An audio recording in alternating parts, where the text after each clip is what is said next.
Hi, my name is Sousa and I'm the Senior Wellness Coordinator in the Athletics and Recreation Department. And welcome to Cook, Eat, Repeat, a program that's once a week and we bring you cool recipes. And if you signed up prior to just watching this on IGTV, then you would have gotten a recipe to follow along, and you would have got all of the little kitchen gadgets that you might need, your bowls, your pans, pots, whatever would be needed to cook this recipe. If you didn't and you haven't signed up, please do so. You can do that on our website, senecasting.ca, and you can register anytime. This is our second part to our series, and today we are going to be cooking Buddha bowls, or preparing Buddha bowls. So very versatile, so packed full of nutrition depending on how you make them and what you use for each section of your Buddha bowl. But let's start right off with our grain. So what would we use for our grain? I like to use a quinoa. So I've already prepared this quinoa. It's a tricolored quinoa. This is the brand that I like to use. So it's got your red and it's got black and it's also got the white quinoa in there. White quinoa is more popular. I've also got that here. I just find this one has a little bit of a bite to it. It's like a wild rice versus a regular rice. It's got more of a chewy bite to it. That's what I find the red and the black quinoa do. So that's why I like it. I use it as my grain because it is higher in protein. So that's why I like quinoa. Other things you can use in its place, brown rice. So I typically have brown rice on hand. So I already had some in my Tupperware dish here. In my fridge, I do at all times. And this is the brand of brown rice that I like to use. Tip on brown rice, a lot of people shy away from cooking it, but you kind of cook it like pasta. You fill up the water. It's not a 1 cup to 2 cup type of ratio. I overfill with water, boil it, and then drain the water, and then you put the lid on, and it works because brown rice is a little harder to cook. So it's been working for me, and this is the brand that I use. If you want to use rice, go ahead and use it for your grain. If you would like, you could also use like bulgur. You could use barley is lovely as well in a Buddha bowl. But today we are going to stick with our quinoa, already cooked and prepared, ready to go for us, sectioned out. So tricolored quinoa, put the brown rice away. One of the things that I wanted to mention was a little trick there is putting a bouillon cube. So just for flavor, this one's beef. I put chicken in this one. So the one I cooked today has a chicken bouillon cube in it. I didn't put a full cube. It says for 2 cups of water, which is what I put in there, but it boils down and it absorbs, right? It's too much sodium. It's super salty. Half of one of these is fine when you're cooking with grains, again, because it absorbs. So half a bouillon, I just find like it adds a little bit of that flavor, and then I don't even have to salt my food after, to be honest. So little flavor kick there for our quinoa. And then the next step that I like to do is roast my veggies. You can steam, you can put them on a pan if you really wanted to, but to be honest with you, I just find that it works so much better and it's just so much nicer when you put them in the oven, because it brings out this sweetness and this like nutty flavor to your veg, and it's amazing. So nothing does it like roasting veg. And if you haven't roasted your veggies before, get ready. So I got myself a baking pan with a piece of parchment paper over top, and I'm gonna grab myself my cutting board, and we are going to take a piece of sweet potato here. This is just half a sweet potato. I've peeled this guy down. You don't have to peel your sweet potato. You'll just get extra fiber. I do find they're quite tough skin though. It's not like a potato skin. So sweet potatoes, it's peeled. And then my big trick with this is that you just want to keep it uniform so that it cooks at the same time, right? You can preset your oven too at 400 when you started all this. And you just cut them into about, I would say just under 1 inch chunks. Make sure that you're cutting with something that's flat. We'll talk about that with the onion too. It just makes it for easier cutting. And I'll probably get about 4 chunks here. So then I lay these guys flat and give them another rough chop. So what you're looking for is just squares. So I'm going to do these guys here like this. And then you take them across lengthways. It's probably a few too many for my hands. And you give them a chop this way. And then you toss them on here. So you continue on with your sweet potato. And again, you can use a whole sweet potato. If you want to have where you keep your veg in the fridge and you kind of have it on hand for you to cook or to eat for the rest of the week, you might want to have this accompany, you know, a piece of like balsamic chicken or something along those lines. You want to roast a whole chicken or pick up an already cooked one, why not? If you want to make it simple, then having roasted veggies in your fridge at all times just kind of makes it easier to go to, right? So I find that if I have my healthy options in the fridge, then those are the things that I'll reach for quicker. One of the other veg that I want to do, broccoli. So a lot of people would be like, you're gonna do broccoli in there? But I just trim some of the stem off a bit, but I eat the stem. So this was a crown, a broccoli crown. So it doesn't have a long stem, but I would gladly eat, and I do, the stem part. So I'm gonna include the stem on there, and then we're gonna get our broccoli florets. We are going to throw those on our pan here. Again, your size of your cuts, really, you kind of got to be mindful of that. Your broccoli will cook quicker than your sweet potato, so you know, depending on if you like it crunchy, you chop to your preference. Finally, what we're going to do is take some red onion, and we are going to do some strings. So I'm going to chop the bottom of this guy off just to make it easier again, so that he's flat. I'm going to peel off the top layer of this onion here, just so that we don't get those like stringy, chewy bits of onion that you can get. So I'm going to place that over there out of the way. And then we just kind of want to do some onion rings. Not the delicious deep fried kind of onion rings, I know, but these are so good when they're roasted. They'll be almost just as good, I swear. So do as much as you like. I'm going to do about that. I'm going to take them and I kind of just spread them apart here so that they come into rings, right? Just so you can see. But I just kind of do whatever this is called. I don't know what you call that, but do that. Get your onions in the middle there. And then all I do is take some of my olive oil that I've got here, just EVO, oh, hello. And I start to drizzle a bit on top. Oh, my eyes are getting watery from that onion. You heard that old wives, well, I don't even know, I haven't tested it, but put a piece of bread in your mouth while you cut onion. Anybody tried that? I haven't. Little sprinkle of fresh cracked black pepper, as much as you like. Apparently I like a lot. And some salt on top. And this, like, you can do your thing here, like whatever you like. I like it to look green, so I like little sprinkles of green. I know that the parsley doesn't really bring much flavor, but I just find it just adds a little pleasant view, I guess. I'm not even gonna pull these, I just sprinkle them from the bag. So this is oregano, because I like oregano pretty much in everything.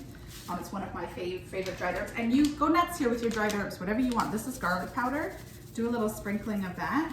Always nice. You could do fresh garlic here too, but I'm just kind of being lazy. You want a little bit of spice, add some of the crushed red pepper.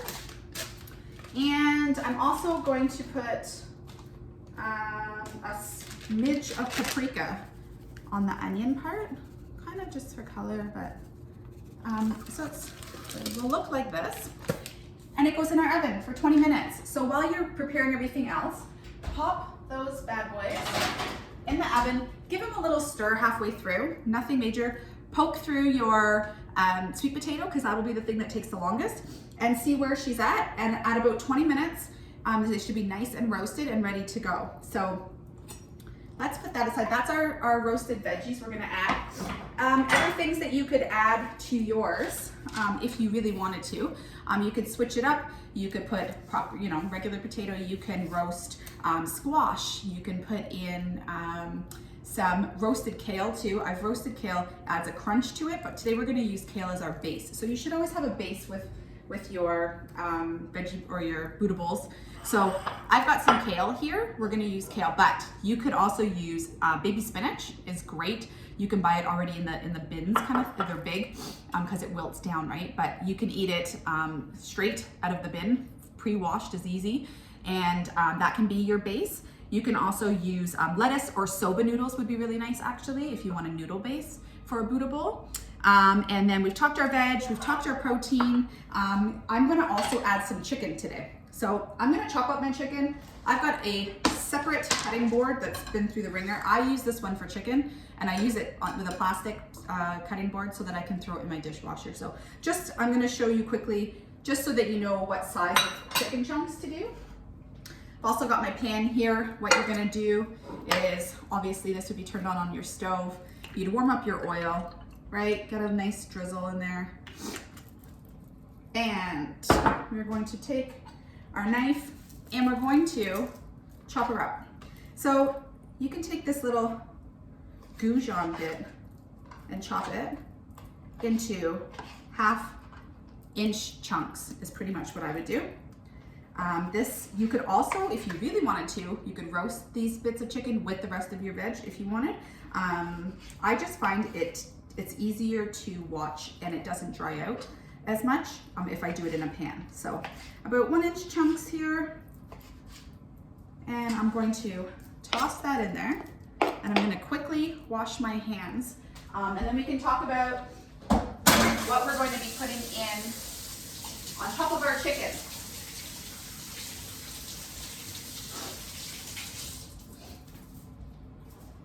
Dry my hands here, make sure we don't get our chicken bits anywhere. So again, you can add, I'm gonna put a little bit of crushed red pepper this time on top. Get my chicken a bit spicy, because you don't need a lot of these, or you could, totally depends on your taste. I like a bit of garlic again.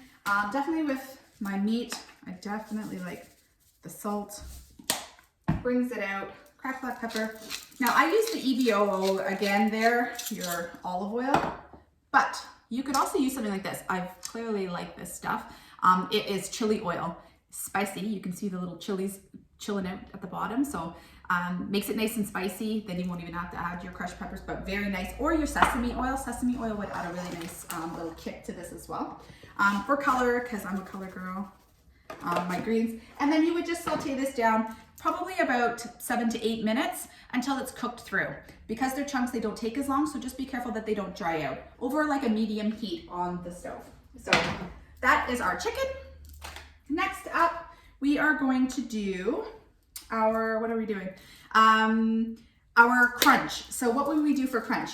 You can do things like nuts. Cucumbers would add a nice crunch to this, depending on whether you want it to be like salad kind of Buddha bowl, or whether you wanted it to be like a hot meal kind of Buddha bowl, depends. So when I feel like I want it to be more like a meal, I like to put edamame in there. So I like it for crunch, because it's meaty to me.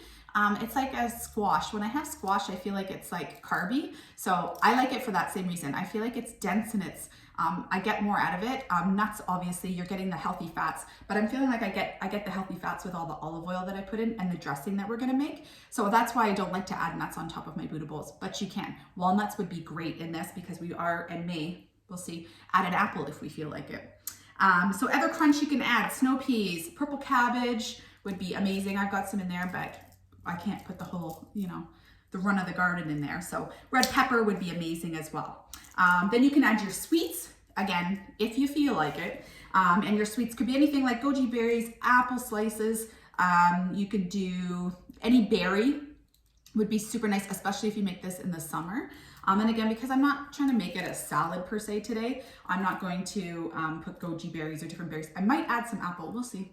I don't know, we'll see at the end. And then things that we could also add the corn if we really wanted to.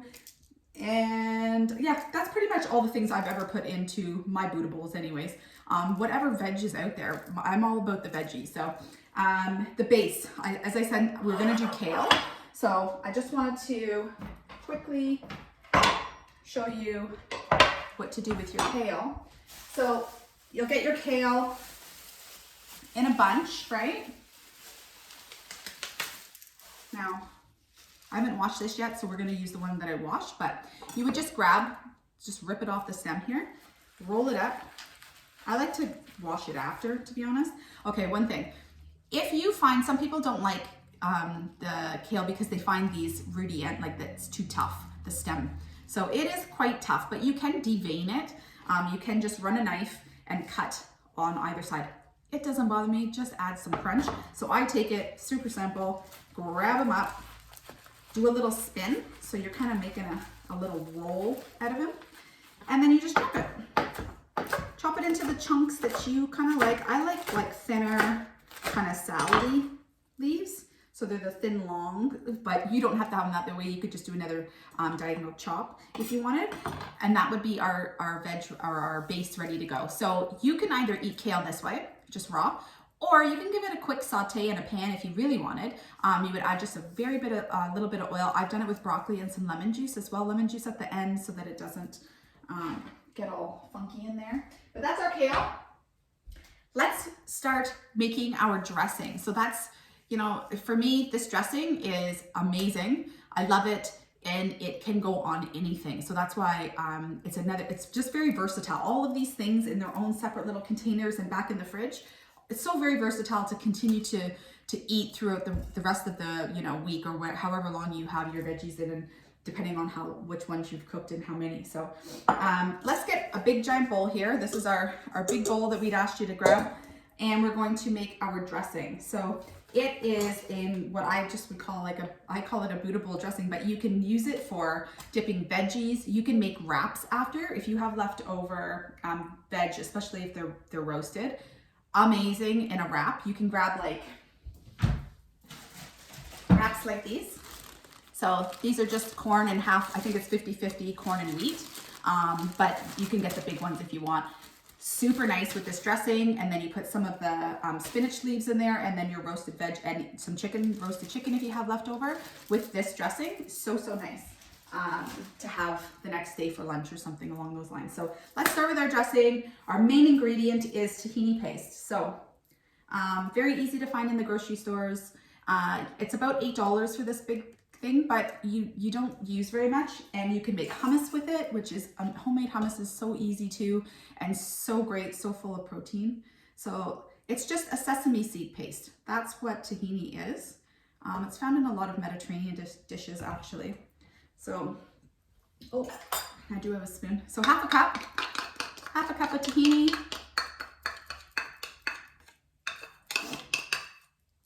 Get it in our bowl there. We're gonna do a 1/4 cup of lemon juice. So I've already got my lemon juice. It was about a whole lemon for a 1/4 cup of the juice. So I've squeezed it out.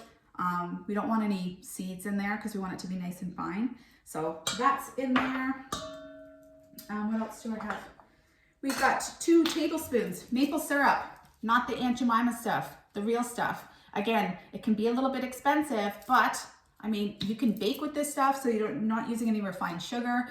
I use it in all sorts of baking for when we do muffins and banana breads. 2 tablespoons of this. I use it, obviously, when we do pancakes. We do use it as a topping for like spinach pancakes, some of the other cool recipes. We have all those recipes actually in our library. So check out our website and check out past video library, and you'll find recipes for like our spinach pancakes or our muffins. They're so good.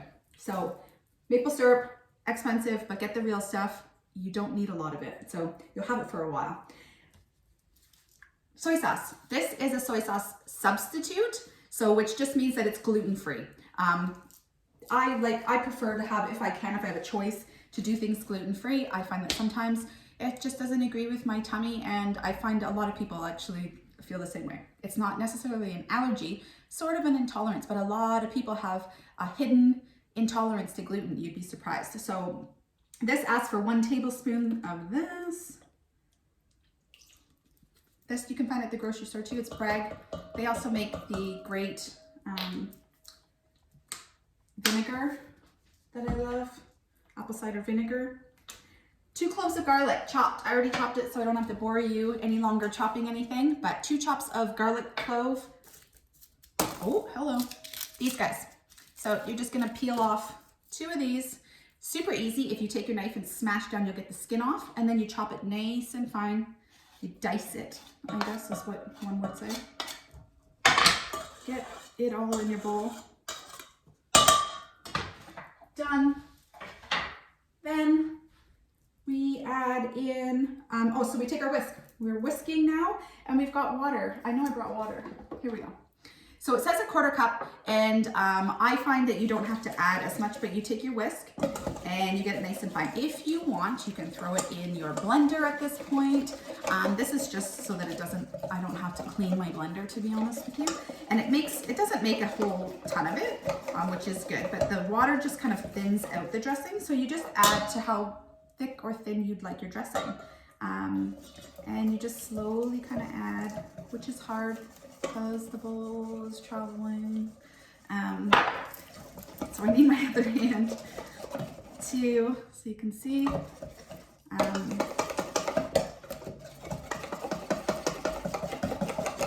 I'm gonna add a wee bit more of my water here to get my dressing in more of a dressing consistency. Give it a good whisk.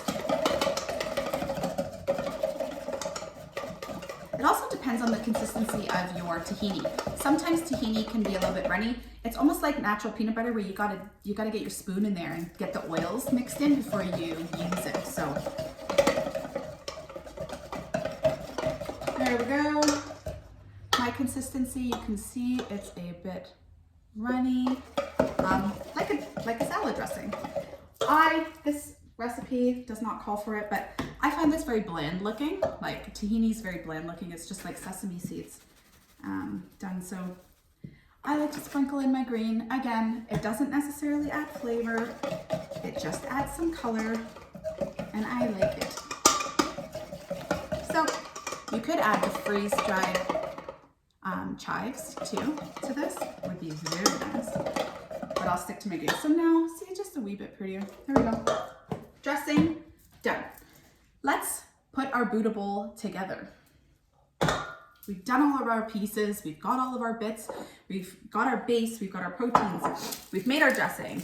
So we may have to just chop up some of our toppings or our flourishes. And so when we sent this out in an email to you guys, I said you can use fresh chives, cilantro if you wanted, hummus, avocado, basil, mint, green onion. So I've brought some cilantro today, fresh and in wholies. I didn't chop it, just took the stems off. I chopped up some fresh green or spring onion, whatever you'd like to call it. And I also toasted some sesame seeds. So you don't have to, these are just the flourishings that I like. And by toasting, you just bring out more of the flavor. And all I did was put it in the pan, no oil, no nothing. Just watch them carefully because they start to turn really quickly. So threw them in my pan, shook them around a bit. It probably took about 5 minutes. So 5 minutes was well worth it for the taste. Again, it's the same kind of theory when you're putting your veg in the oven. It just adds this richness to it. So a depth of the flavor. So toasted sesame seeds is what we're gonna put on top today. So those are my flourishings. I also brought apple and I brought avocado. So we'll see if we feel like putting them in. Let's start with our base. Oh, and I've got a big bowl. So this is like bigger than a kitchen bowl. I would say, here's a regular kitchen bowl. This is my like bowl. And I got it from the dollar store. I thought it was kind of cute. And so not expensive. Head to the dollar store and you can get these like more medium-sized bowls. And then they're fun to eat out of too, right? So first up, chopped kale. We already did that. It's our base, right? Get in our protein-packed quinoa here that we've done. And I just add it to the side there so that it looks nice. That's quite a bit. You don't have to put as much. Put as much or as little as you want of these pieces. I'm going to use my spoon here. Here's our chicken that we did. Add some chicken on the side, some extra protein. This is chicken breast, by the way. Pretty sure you got that from me chopping it. So, some chicken breast. Some roasted sweet potato. Oh, so good. Some roasted sweet potato. And like, how nice is that color? One of the reasons I love the purple onion or putting in purple cabbage is the purple. Part of the Buddha bowl fun for me is the colors. I'm a big visual eater, so I love adding, but it's so packed full flavor. Like, see how they start getting, I forget the word. It brings out the sweetness, whatever that is. I can't remember right now, but caramelizing, that's what it does. It caramelizes those lovely onions, the sweetness. And so they taste even better, again, once they're done in the oven. Some broccoli florets that have been roasted as well. I'm putting all those in there because I love me some broccoli. Edamame, let's put that here. Not all of it. So here's how our bowl's looking so far. Super healthy, right? Let's add some toppings. So I'm going to sprinkle on some cilantro on top of here, kind of make it cute. I like to put on a few spring onions on top of my chicken. It all gets meshed in together, but you know, just for cuteness. I am going to quickly add in some avocado because I've been eating avocado lately and I like it. So if you have an avocado chilling around, give her a nice cut open. I'm gonna leave this guy, but if you just and twist it, you'd get him out. Avocado heaven. Everyone knows how excited that makes me. Here we go. Quick little quarter. Spoons work better than knives to get this out. I'm gonna slide my bowl so you can see what I'm doing. Just a quick little chop of a quarter is plenty, in my opinion. Adds a creaminess to your Buddha bowl. Kind of a little indulgence, if you will. It is for me anyway. It's got such good healthy fats, and again, you're getting that green color in there, so like, who doesn't like that? I'm gonna do a quick little sprinkle of my sesame seed on top as well, of just like my broccoli and my greens. I'll show you that. And then if you wanted here, I'm not going to because my bowl's looking pretty packed. You can add some apple, very thin slices, and any kind of apple. If you want it tart, add a green apple. If this is an ambrosia apple, you could add, which is a little more sweet. So it depends on how much sweet you want to add. How good does our bowl look? We just need our dressing. So get the dressing, and you can keep this in the fridge, by the way. Put it in the fridge after we're done here and keep it. And as I said, use it for all sorts of fun stuff. I'm gonna do a quick drizzle so you can see how yummy our Buddha bowl is looking. Again, it's a tahini dressing, lemon juice, garlic, can't go wrong, right? There is our Buddha bowl. Feel free to switch it up, swap it up, do whatever you need to do to make it all your own and something that you'd be happy to get into your belly. I know I'm like super pumped. I think this is like 2 meals for me, but so good, so chock full of nutrients. So great to use some winter veg at this time of year too. Why not, right? Thank you so much for joining us today. I just wanted to mention that next week that we have on Feb 4th, because usually we do these live, Thursday at 4, Chris will be joining us and he will do our next cook, eat, repeat, and we will be doing a 1-pan stir fry dinner. So how awesome, you won't have to use all these bowls. You'll do it all in one. So let's clean up with Chris Sousa on Thursday, February 4th at 4 o'clock. The link to that is on our website. Also, the link to find our sign-up page to register and get the pre-ingredients if you want to cook along with us can be found in the link tree on our IG accounts, and or you can find it on our website, senecasting.ca. Thank you for joining me today. I hope that everybody is safe and well. Take good care.